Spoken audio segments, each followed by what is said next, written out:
Hey guys, welcome back to the Detour Live. I'm your host, Dan Jones, and joined, as always, by John Trevorrow and the voice of cycling, Phil Liggett. I've dropped the four-time national. I think we just get straight into it. If you three times winner of the Sun Tour, throw that one in. That's better. Yeah. Intro, John. What would you like me to say moving forward? John love Trevorrow these topics this evening. Great friend of mine, owes me a lot of money, and a troublemaker. Welcome, John. Yeah, that's better. Whack! Whack! Hey, Phil, mate, I don't think you've been to bed. England are through to the final of the Euros. You're up and about in the UK at the moment. Yeah, I get up every day at 5:30 and head out to the studio where I am now. Here it's 9:30, of course, approaching. And the football was on at 8 o'clock last night, so I just got home, having dinner, because I go to bed at 10 o'clock because it's much so early, and I watched a terrific game of football. I'm not a huge football fan, but I have to say the English team, and I'm usually the worst critic, were absolutely terrific. Absolutely terrific. And they beat Denmark, for whom I felt very sorry because, of course, they lost their big player in the very first match of the very first round with a heart attack. He's recovered, by the way. He's doing okay. And now they're going to face Italy. And where you play is premeditated, but we're playing in Wembley. So they're on home ground against Italy. There's a lot of Italians live in London. They'll be there. It's going to be a super game. Absolutely super game. Yeah, but you did cheat. Let's be honest. That fan who put the laser on the goalie, it's a disgrace. And you should be ashamed of having crowd. They reckon he's going to be banned for life when they get him. Banned for life, they reckon. Yep, fair enough. It was unlucky for him. I'll tell you what, that is the one downside of the whole European Championships is the way professional footballers cheat. Professional fouls is what we always used to call them in the old days. Now you're within a foot of them, they fall over. When you do the replay, you find the guy's got himself a penalty and nobody's been within half. No. Hang on. That's one area that you cheated. So that was you dived. But I'm saying your fan shot a laser on the face. He did dive. He did. Anyway, we're going off track. England cheated, and good luck in the final. Now, obviously, a big day for UK sport as well, because Cav obviously is from the Isle of Man, but it's all under the UK banner. He could equal the record today because it's a flat stage, Phil, and we've been saying it all detour. The guys at NBC have their packages ready. Did you get Eddie Merckx? What's the build-up like? We're still talking to Eddie, and we're making good progress at the moment, so we're hoping to bring him onto our TV programme. Well, BBC, as always, that just pay lip service to cycling in the UK. They said, of course, that Cav was going to set the new record today, which he isn't. He's going to join Eddie Merckx on 34 if he wins down in Nîmes, which is where the finish is, a place where Caleb Ewan has won in the past, and sadly, Caleb not with us in the tour right now. I think it's going to be fantastic for Cav. He's so fired up. He's worked hard, or I correct that. His team have killed themselves to keep him in the Tour de France to the mountains to great effect. And Cav has been up to it. And the first people he's with, his whole team's going back for him. They've got so much faith in this man now. And this is a rider nearly 36 years of age, or just over, who's come back to his old form. The Manx missile is totally recharged, and we are going places. And well, today he should, hopefully, fingers crossed, equal the record of Eddie Merckx. And then I'm hoping the next time out he gets the record, which will be 35 stage wins. Unbelievable. It is unbelievable. Just let me turn down the transmission coming in from New York, if you can hear it. I don't know. No worries, mate. No worries. Phil is very defensive of Eddie Merckx's record, I've noticed. Very defensive. He won't hand it over. I'm not. Well, I love that. No. Of course, Eddie will say, count back. He only wins sprint finishes. I can see Eddie saying it now. When I win the time trials, the mountain stages, the flat stages, it's not the same record. And you know what? And you know what? I'll tell you who will say exactly that when he finally gets there, and I think he'll get there, is Cav himself, because Cav has refused to comment on it. He refused to comment on, don't mention the name. But once he equals it, if he does, or even passes it, I reckon you will hear Cav just talking about Eddie as the greatest cyclist of all time, and putting his own record into sort of perspective with that. But anyway, it's great. It's great. We got Whitey. We got Whitey ready to go, boys, and he's under the pump for time. So he joins us live. Matthew White, head DS for Team Bike Exchange. What are your takeaways from yesterday's stage, mate? Another very, very aggressive start, and then sort of imploded a little bit, didn't it? There's a lot of guys. I think we lost 10 riders yesterday, and a couple of other guys just scraped through, but very entertaining and aggressive stage. Then we saw one of the world's best bike riders, most versatile bike riders, win on Mont Ventoux. Probably the biggest man we've ever seen since Eros Poli win on the Ventoux, and he finished. So it's been an incredible ride from Wout van Aert, and he is one special athlete. Yeah, exactly right, mate. I tell you what, I've never known an athlete of his size, because look, he's about 78 kilos, who could climb so well. And we've seen it over the last couple of years when there's only a handful left on a major mountain. He's setting the pace as a domestique, and you're down to the real climbers, and real climbers are going out the back, and he's been there. And we've seen that.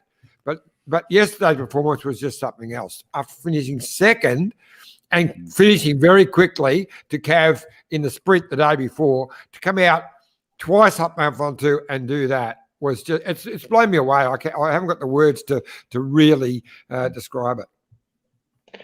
Yeah, and also people don't realise, or some people don't realise as well, he's one of the best cyclocross riders in the world as well. So in his winter, he doesn't mind having a bit of a lash against Mathieu van der Poel in the cyclocross scene as well. So he's there isn't too many bike riders as versatile as him. Phil, we've got a comment for you. He won the World Cyclocross Championship on one occasion, and then he goes and switches his attention this year to the Amstel Gold, wins that on the best of the one-day races in Holland. And this guy can do anything. But what a great feeling! The one thing he never won before now was the Belgian Road Race Championship, and he was so happy to put on that winner's jersey 7 days before the tour started. This is all he wanted to look at. He was the road race champion of Belgium, as well as being a star of the winter and the mountain bikes. So to win a top Mont Ventoux wearing that jersey was incredibly special to him, and I think to Belgium too. He is an outstanding hero now, and well, he's not the next Eddie Merckx. There's no next Eddie Merckx, but he's certainly going to go a long way. There's a question for you, Phil, from Stuart McIntosh. Says, Phil, was it a shame to see Vingegaard's efforts on the final climb neutralised by the descent? Would the stage have been much more epic with a mountaintop finish? Oh, wait. Well, that's why he changed it to going downhill. We've done all the mountaintop finishes, and the Tour de France always look for another angle. But I never thought they'd put the climb in twice. The first climb, nothing like as hard as the second climb. It came from a different angle up to Chalet Reynard. But once over the top, they all knew it was there. That's why Alaphilippe was on the attack, one of the best descenders. And I suspect that's the only reason that Wout van Aert went on the attack, because of that descent down to the finish. That's their strengths. So they wanted to be somewhere in the action at the top, but they were so strong. Alaphilippe hit the wall, of course. But no, I think, Vingegaard, as they call him, was definitely showing us to be a strong bike rider. And let's throw in Ben O'Connor as well at the moment. Ben O'Connor suffered like he'd never suffered ever before in a bike race. And he's only 30 seconds or so off the podium still. So let's salute Ben as well. I think that the nature of the course frightened the race, but they really hit it. 100%. So hats off to the Tour yesterday, because they made a fantastic day out for everybody watching that Tour de France. Well, you did. I'm sorry, mate. I was going to say, I've got a question for Matty. At the start, it was frenetic right from the start of the stage. But Alaphilippe, it seemed to be crazy. He was just going so hard. Did he really think he'd do that in the first 20 or 30K and still be there at the end? I mean, it just seemed a bit crazy. Yeah, look, he's a guy who certainly rides off emotion, and when he feels like he's up, he certainly goes after it. But yeah, you look at that picture there of all those guys who was in the breakaway. He tore himself and that break a new one. Like it was, you can't race like that and then still expect to hang on.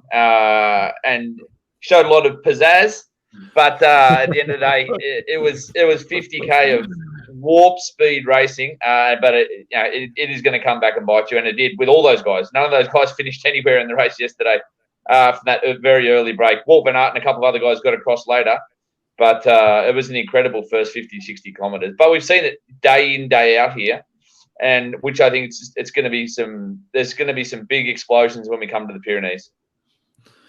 And Durbo was obviously in the break there for a bit, and I saw on the backstage that he didn't actually sort of intend to get in the break. He sort of just popped into it and then held on as long as he could.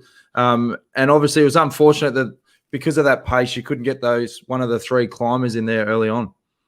Well, the intent was for him to be in the break, but with one of the big guys, with one of the climbers. So he was trying to open things up because a couple of the other teams wanted the road blocked.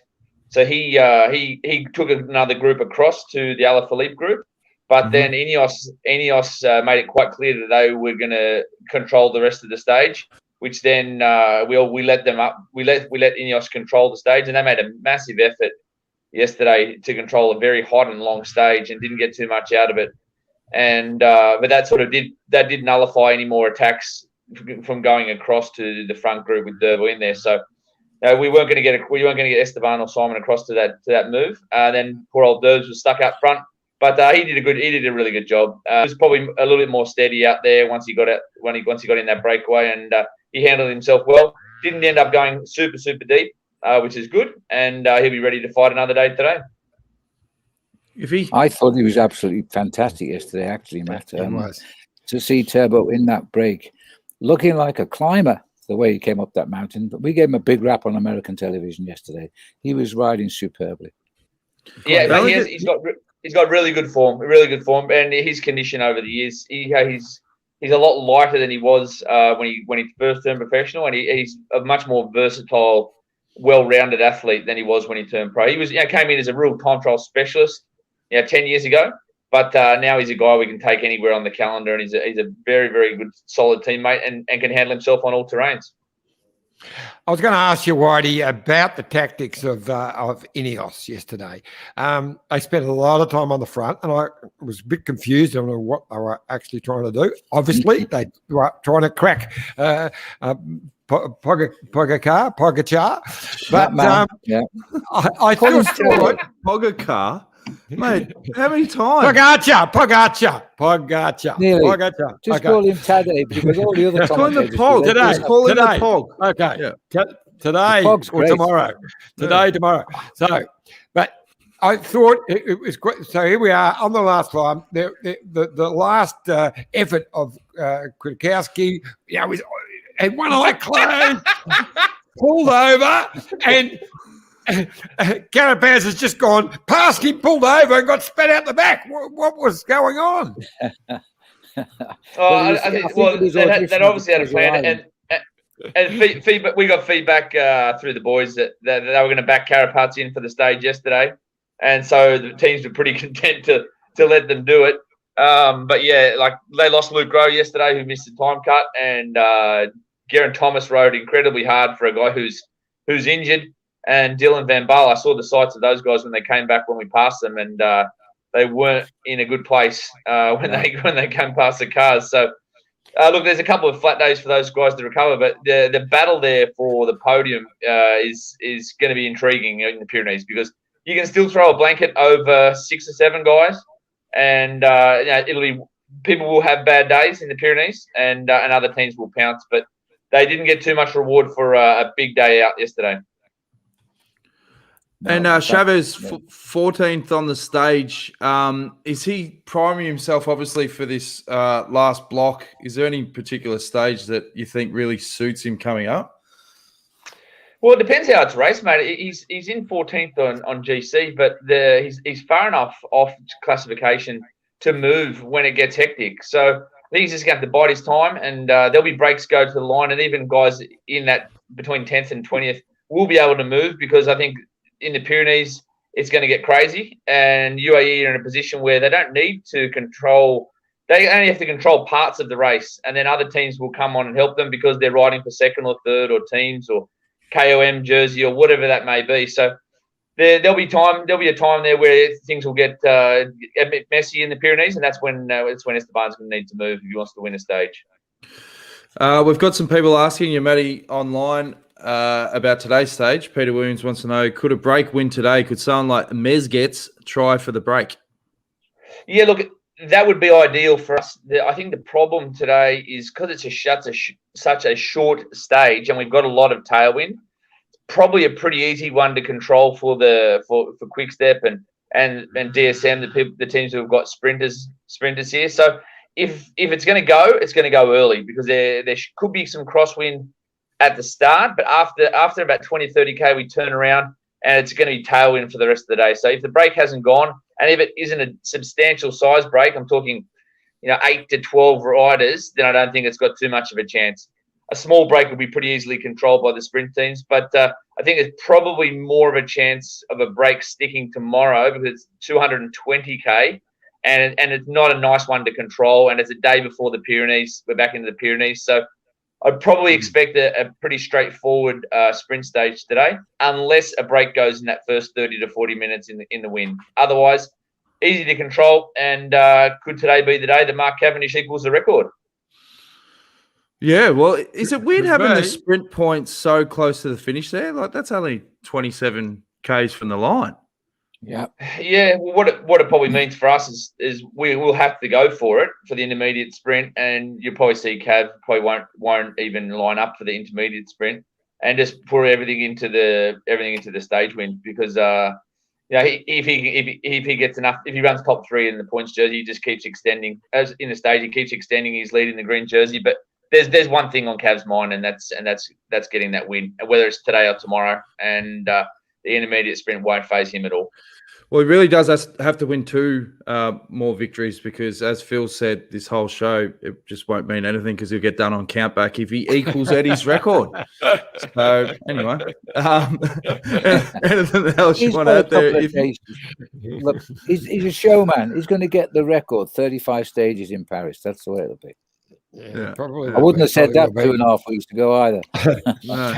So Sunday in Andorra is pretty tough day. It's not it's again a bit like yesterday in that it's a downhill finale, but you've got 3 Cat 1s into Andorra. That would be a really good day, you'd think, for Esteban. Yeah, even also Saturday. Like Saturday might not have the Cat 1s or the heights in the climbs, but it's a pretty tough day on Saturday as well. I think we've got 5 categorized climbs, a shorter day, and sometimes those shorter intense days can be more aggressive and more painful. So both days have potential for breaks to go to the line. And like I said, UAE are in a pretty situation. They've got the strongest behind the bike race and such a buffer that other teams will end up taking over the second half of stages for them anyway. Yeah. Anything else you want to add, Iffy? No, I'm just excited about how it's going. So I know that Jerry now watches most of the podcast because he got stuck into you and I last night for drinking beer and not Mitchelton wine. So we've got we drink both. Yeah, but he didn't see us drinking Mitchelton wine. He only saw us drinking beer. So right. I think that's set us a box and let's go. Yeah. I think some of our sponsorship was cancelled yesterday, and he watched all the stage too because he rang me about 1:00 and had a go at me because I told him Yatesy would win. And he said, I've stayed up, and where's Yatesy? I said, well, I can't be right all the time, or hardly ever. Hey, I want to ask you about Ben O'Connor because you did say before the start, like, hey, cool you, Jess, because we're all super excited. And you said he went pretty deep, the other day, and, he may have to pay for that, which he did. What is your gut shot on, do you think he's going to finish top 10 on GC? Top 10... He might be able to hang on there. I think he went through a world of hurt yesterday, but I think he's got some more coming up this weekend. He did go extremely deep to win that stage, and what I noticed yesterday is a lot of guys in that breakaway. Sonny Colbrelli was third on the stage, and he was at one stage yesterday. He was last man on the road nearly. So there's a guy we've gone from extreme temperatures. That was a stage with 4 or 5 degrees and rain to yesterday was 32, 33 in 48 hours. Some guys, obviously Ben and Colbrelli performed really well in the cold, and then they've got to flip it to 48 hours later and perform in the heat. So look, let's hope Ben can hang on for the top 10. But he's got a lot of hard days in front of him, and let's hope he can use these next 2 days on the flat to recover. Yeah. No worries. Yeah, I was pretty impressed with him actually yesterday because, as Phil was just saying before you came on, he was in a world of hurt and he went over the top, but he didn't actually lose hardly any time on the Pogacar group in that final 20K descent. It was pretty impressive actually. So he's sort of hanging in there. As you say, Whitey's got to have a couple of days to recover, but look, he's got about 5 minutes still clear of Kent. And he's only 30 seconds off second. And it's not like he's the only one who was in trouble. Everyone was in trouble, including Pogacar today. I mean, the pod. Because even he, we saw the first signs. I'm going to ask you this one before you go, Whitey. Because we're going to debate this. The form of us leaves. Yep. Okay. Yeah. Well, he was on the rivet. He was on the rivet. And when Vingegaard, or whoever you can say. What do you call him, John? Vingegaard. Vinegar tits. No, that's not. I didn't say that. But anyway, he that was a wonderful move when he went bang and the Pog went with him, held him, and then he was on the rivet. He didn't just say, "Oh, don't want to go into the red." No. He had to sit up. So that was a genuine. It's the first time I saw any sign of the slightest crack in 2 years. So there's a bit of a smell, like there's a bit of blood in the water. The sharks are circling. No. I beg to differ, Johnny. I'm in your camp, Whitey. I beg to differ. I think the Tour de France marketing team have tapped him.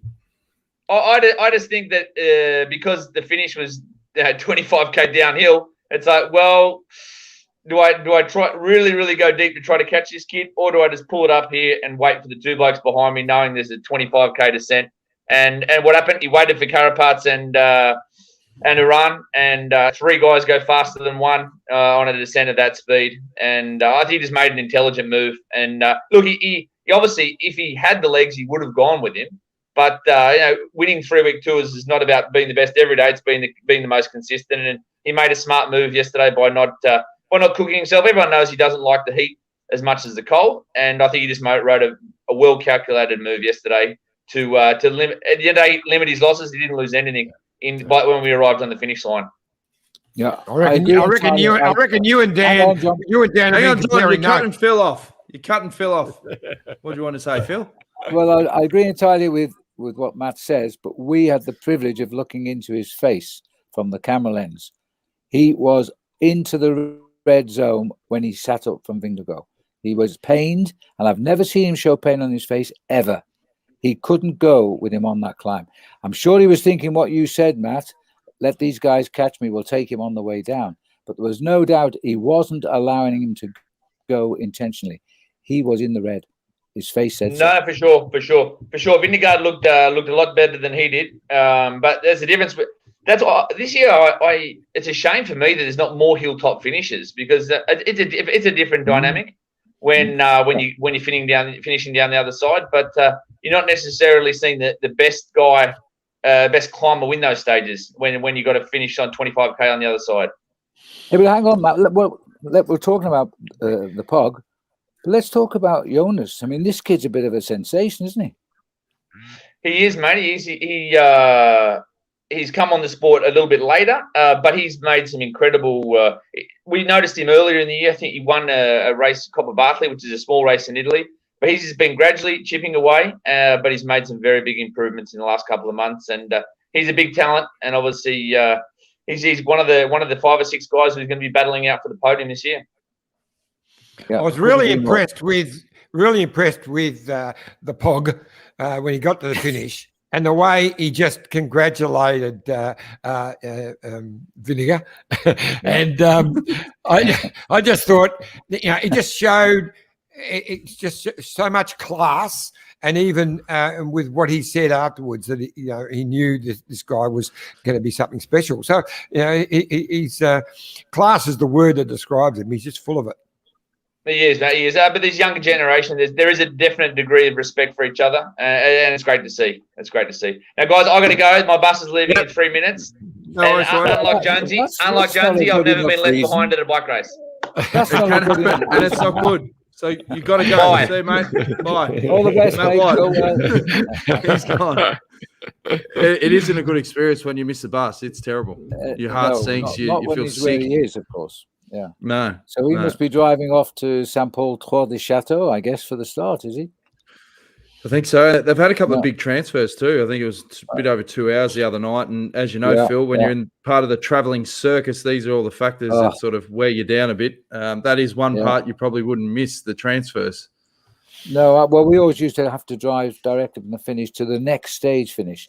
Now, if there was a transfer in between the finish and the next day's start, that added ending up to 150 miles to the night's drive, because we had to pass through the start town to get onto the finish town. No, I don't miss those at all.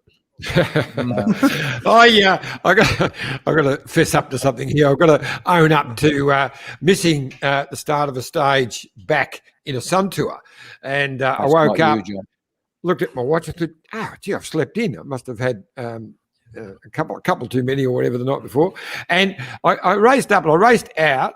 And the whole tour was gone. Luckily, I wasn't racing in the tour. I was working on it as a journo. And so I had to, I ran around and asked for it. I said to a local, mate, the Sun Tour, I've got the papers, goes this way. Can you give me a lift? So he drove me. We had to drive about 30 kilometres pretty fast. And we caught the back of the convoy. I went up to the sag wagon. I said, can you jump on your radio and call Simon Townley, who was my sports editor, and tell him where I am? So next minute, Simon pulled over. I jumped out of this bloke's car, into the car, and caught up with the race. Saved by the bell. Just another classic. You're just a cat, John. You always end up on your feet.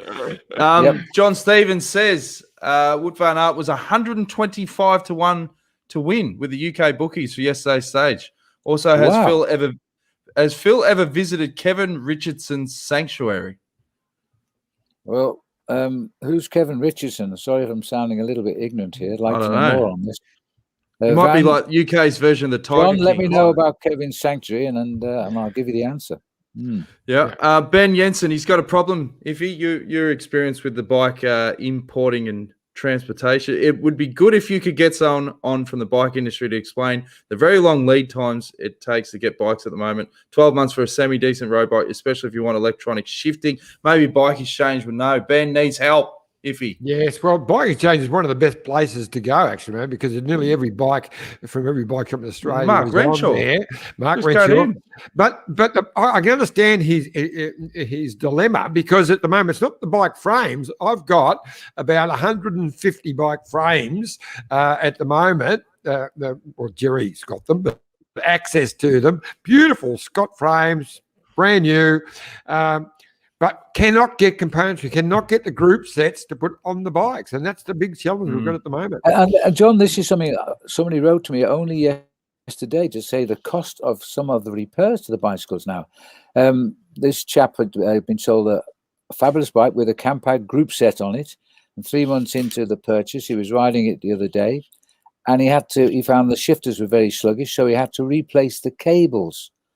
The 2 cables were $150 for 2 shifter cables. They were called smooth changing cables. What does that mean? But that's 70 English pounds it was. I can't believe it. Got a good marketing team.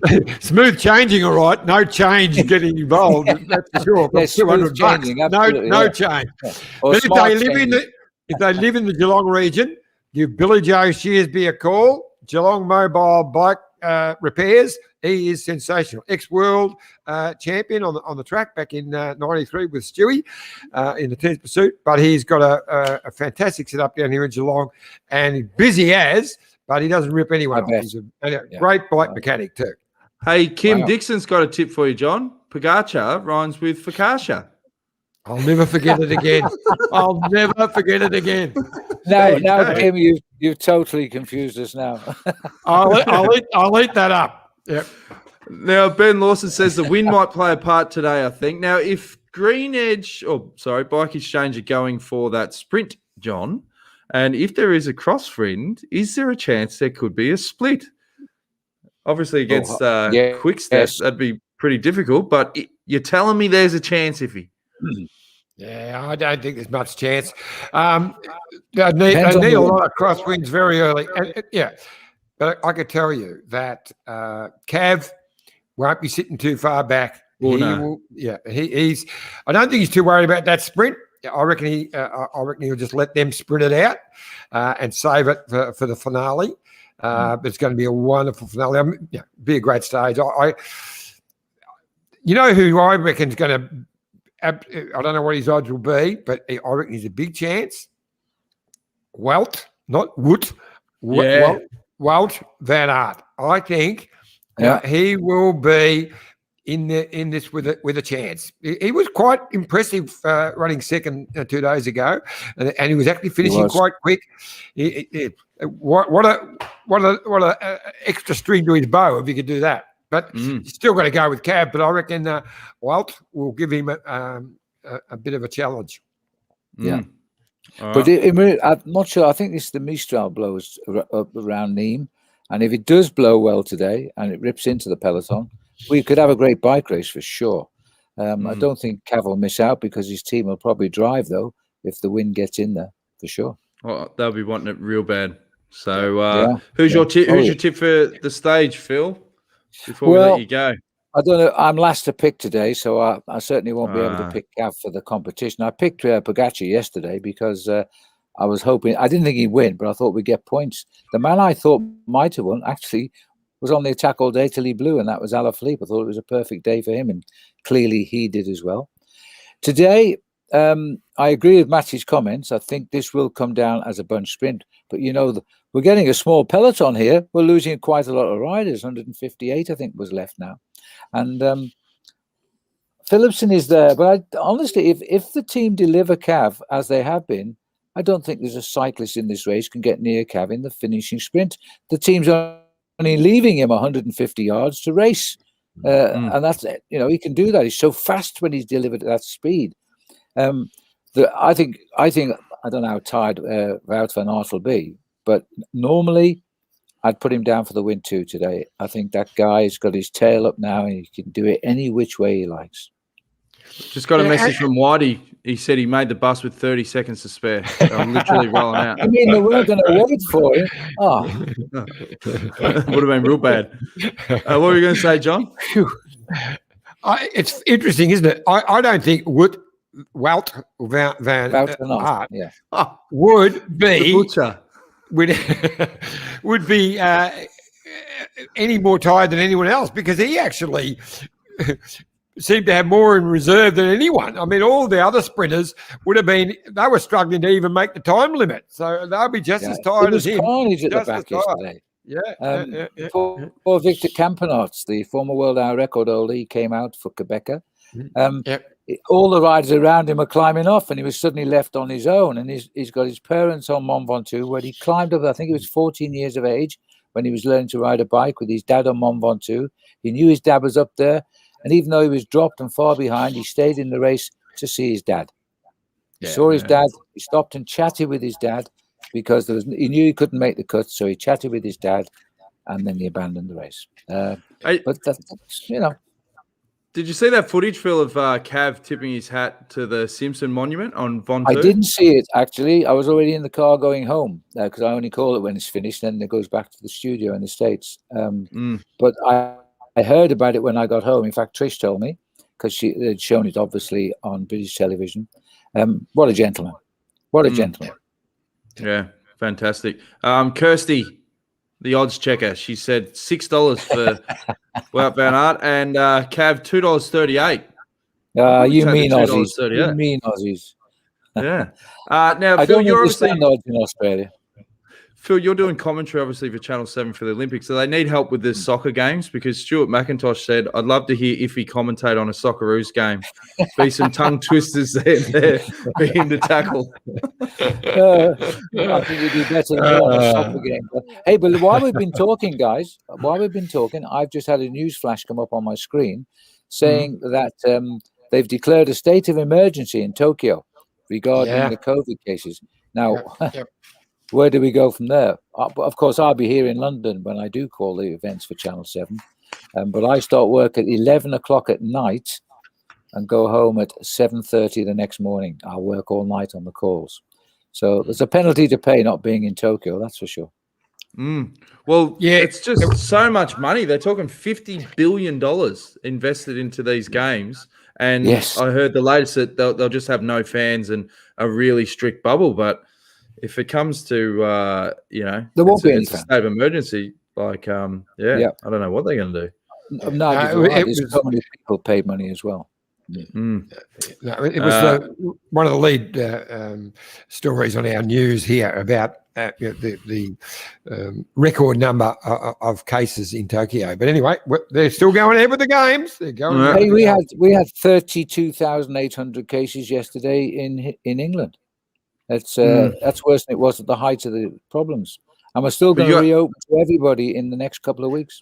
We got 80% vaccination rate now, yeah? That's the thing. What I can gather, though, is you haven't got the same amount of people going into hospital because they've been vaccinated. So the whole thing with the vaccination is you can still get the COVID, but you don't get very sick. So that's been one of the beautiful things to come out of it. Yeah. Yeah, the hope. Well, only 14 people died yesterday. Of course, one is a tragedy, but 14 out of 32,500, it's got to be kept in perspective. Yeah. Last question before we let you go, Phil. Free Ranger wants to know, should Sagan keep going or hang up the bike at season's end? We could have said that to Mark Cavendish, couldn't we? And now look at him, back to his old best again. Cav has come good. Sagan could come back again. And the other hero, as far as I'm concerned, in this tour is Chris Froome. He is a man who's won the tour 4 times and all the other major tours. And he's been lagging at the back of the race every day, but coming home, and still you talk to him, he's chirpy. He's just hoping his body will come back to what it was, and let's hope it does. But I think Chris has become a real hero over these last 2 weeks. John Stevens says Richardson's Sanctuary is in Johannesburg. See YouTube Lion Whisperer. I have heard of this. I know I haven't been to Johannesburg. It must be somewhere around what they call the Cradle, just outside of Joburg. It's where all the cyclists actually go training. It's a nice, quiet area. I nearly fell off my bike when I was out with the guys about 5 years ago or more, and I saw lions walk past. But they were behind the fence on the road, but I had no idea there was lions near Johannesburg. And the guys just all started laughing because they knew my penchant for wild animals. Well, no, I haven't actually been there, but I think I've seen the place. Didn't you have a mate get chased by a lion once and he lifted up his mountain bike and charged him? Because if you do get chased, that's what you got to do.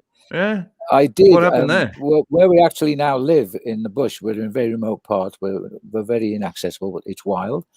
And I said to this guy who was an Italian, and he prided himself on knowing everything, as Italians do.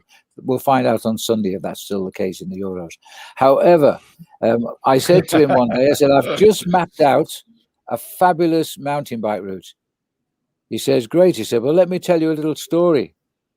I always run. And elephants hate me and I hate elephants, so I can smell them.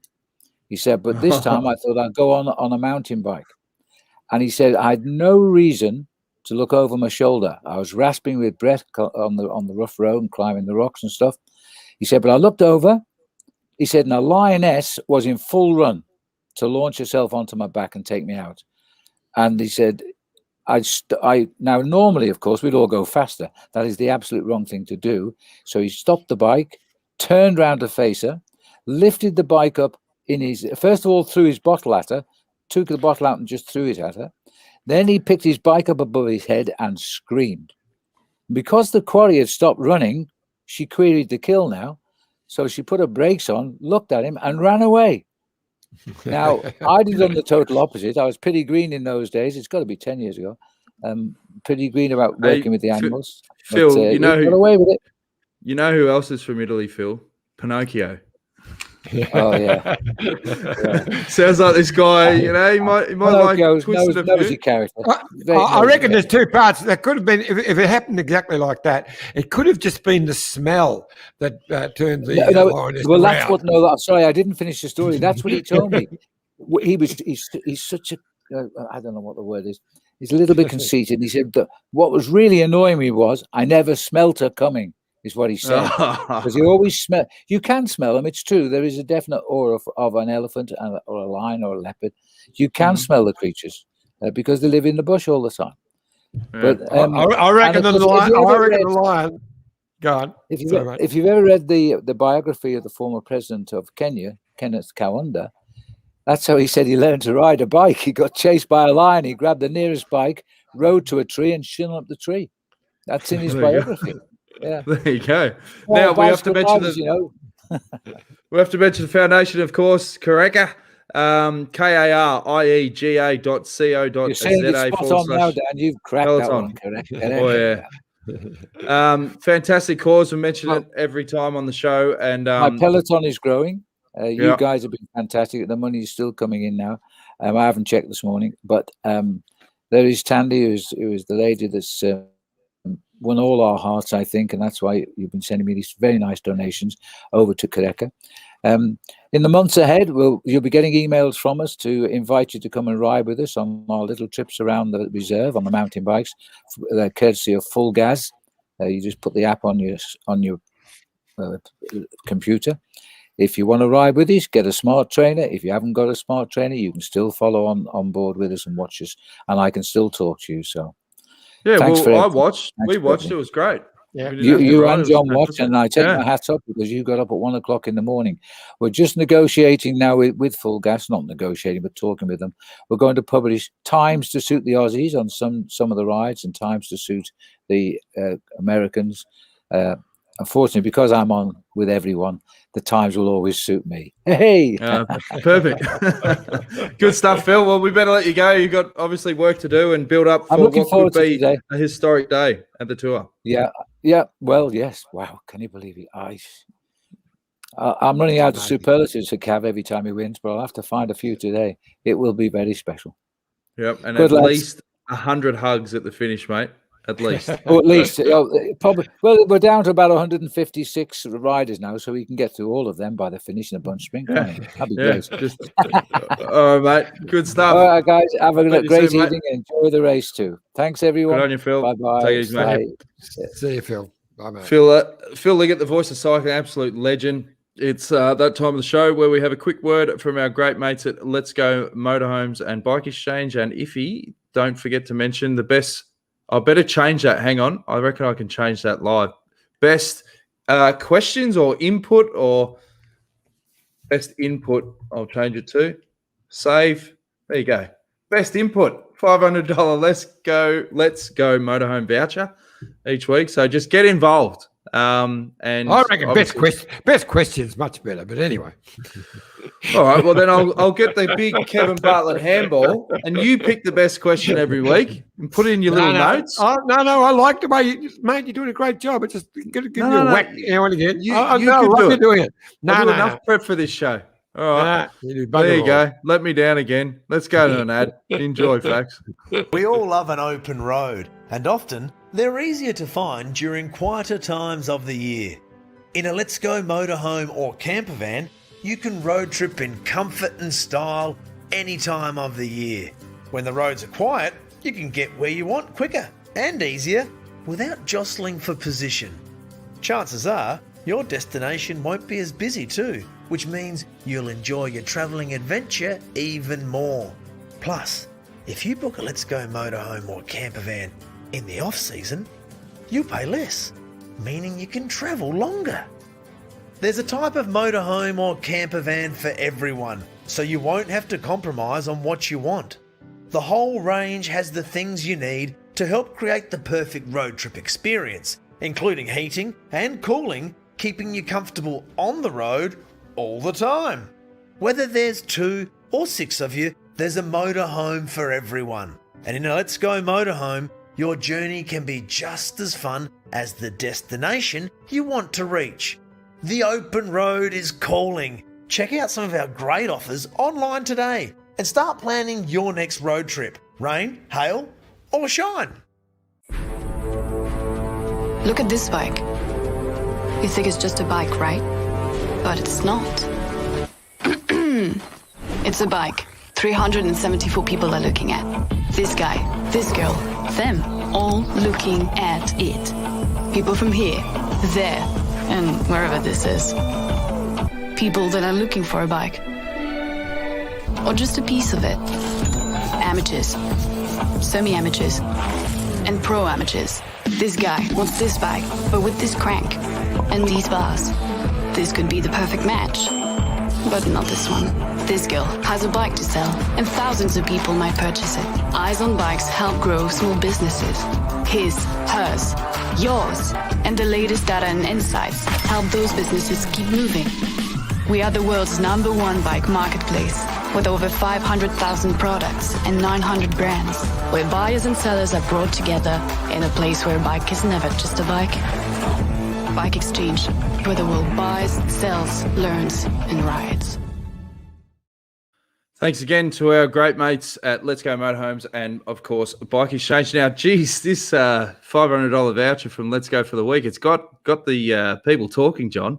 Kirsty, she says, surely I'm consistent. Now, Kirsty knows I like a punt, so she's always given us the odds. And then she's backed it up with, hey, I asked what happened on July 3 and no one knew why a special day. Stumped you all. Was the first yellow for Orica Green Edge with Gary in it in 2013, and I was off that day. And then Kim has a good idea. What if it was best contribution for the week? That's got a good ring to it.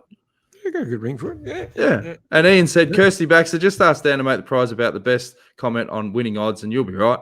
An odds-on favourite, in fact. Tomo. He's always got a sharp wit, old Tomo. Good stuff.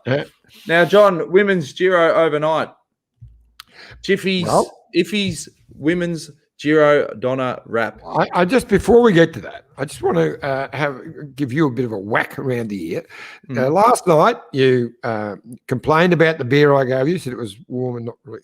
You never actually mentioned that I was cooking you a feast. Now true. Yep. But not so much. You hadn't eaten it at that stage. But now that you have, I thought you would have started the show raving about my specialty. No, well, that is a good point. You did make your specialty. It's this sort of linguine with cream, mushroom, chicken. Did it have bacon in it? Garlic and onion. I'd probably add a little bit of bacon to the next one. It was very nice, but no, it's fantastic. It's really good. I really appreciate it. But it actually was a funny show. It was great to have Sam Bewley on as well. And thanks again. I was talking to Sam Bewley and Shane Archibald, because normally what I do is the last 50 Ks, if I'm going to start for the stage, I'll just have Bewley in my ear and we'll just watch the stage and basically commentate ourselves. And then Shane Archibald walked in and I was winding him up, obviously the Kiwi rider. And I said, how come you didn't get to the tour, mate? He goes, no, I'm in the B team. And we were talking about Cav and all the hugs. And he goes, oh, bro, I told him after stage 2 in Turkey, like, go easy on the hugs, mate. Like, this is just over the top. Because you almost like didn't want him to win, eh? So I thought that was fantastic. But, yeah. All right. The women's Giro Donne. Giro Donne. Yeah, well, stage 6, it's supposed to be just a flat sprint. But Amanda Spratt and Elisa Longa-Borghini, they decided to, because they're both back a bit further than what they expected to be in the GC, and they made it very aggressive. They were both up the road, and in the end, it was a sprint with Emma Norsgaard, the Dane from Movistar. Really good sprint win, winning it from Riviera, American from Team DSM, and Marianne Vos on the podium again, trying to get that 30th stage win. She's doing a cav. But great stage. But some good stuff coming up. So we've got tonight they've got 5 Cat 3 climbs, so no really steep ones, but it's going to be all on, and then a flat stage on stage 8, and then on Saturday the Queen stage, which is they've got a 22-kilometre climb up to Mataja. That'll be completely wrong, but anyway, that'll do. And over near the border, getting towards the border of Slovenia there, and the finale, which is not an easy stage, not a flat one. It's got 4 Cat 3 climbs to Camon, which is just near the Slovenian border. Funny story about Corinne Rivera. She actually stayed with us in Girona. I had a couple of spare rooms, and Amy Bradley, who's a good mate, came over and stayed for about 6 weeks. It was around the time I was filming the ACDC video, and we needed some more extras for the scene with the fireworks. That eventually got stuck and almost blew them all up. So she was a whisker off having a serious injury from that fireworks explosion. But no, she's great, though. So. Good luck to all the women competing. How many stages to go, Johnny? 4? Yeah, finishes on Sunday, and Anna van der Breggen still leads from her teammate Ashley Moolman-Pasio, 2 minutes 51 back, and another teammate Demi Vollering at 3 minutes and 3 seconds. And the Spratty is sitting 12th at 7 and a bit minutes. Jason from the Maldives says, best contribution. Problem is, Jace, if you were to take out the voucher, I don't know if they ship them to the Maldives. And if you did, you'd just be doing laps of the island, mate. But anyway, Free Ranger says, isn't it about time for Freckles to make another appearance on the show? Talking about, obviously, Stewie O'Grady. Yes. As a matter of fact, he'll be thinking I've forgotten all about him because he said he was happy to come on. We should definitely get him on. Let's get him on tomorrow. Okay, job done. Good on you, Free Ranger. Because of you, Stewie could be on tomorrow night. That's got to be worth. Let's get goes in the mix. All right. Well, that wraps the show. It's been a great one. Thanks again to Phil and Matt White, and apologies, Whitey, for almost missing the bus. YouTube.com/The Detour Podcast. Can Cav do it today, Iffy? Do you think he's going to equal the record? I think he will, although I am going to have a bet on Wout. That's it. Tried to trip out. Van Aert. Van Aert. He's an artist, all right. There's no doubt about that. He's blown me away, actually. I put him right up there. It's funny. You keep talking about different guys who are just a rider in a generation, as they're saying, with the Pog and also with Van der Poel. But you've got to put Wout right in there with them, without any doubt. Yeah, for sure. It's going to be an interesting stage, and hopefully, I'd love to see Cav get the record, except that does make it unattainable lead for the UK versus the Australians. We'll just have to forget it. I think it's already there, mate. I think it's already there. It's already there. All right. Well, we'll see you again tomorrow night, 6:30 Australian Eastern Standard Time for the Detour Live. Thanks for your support. See you soon.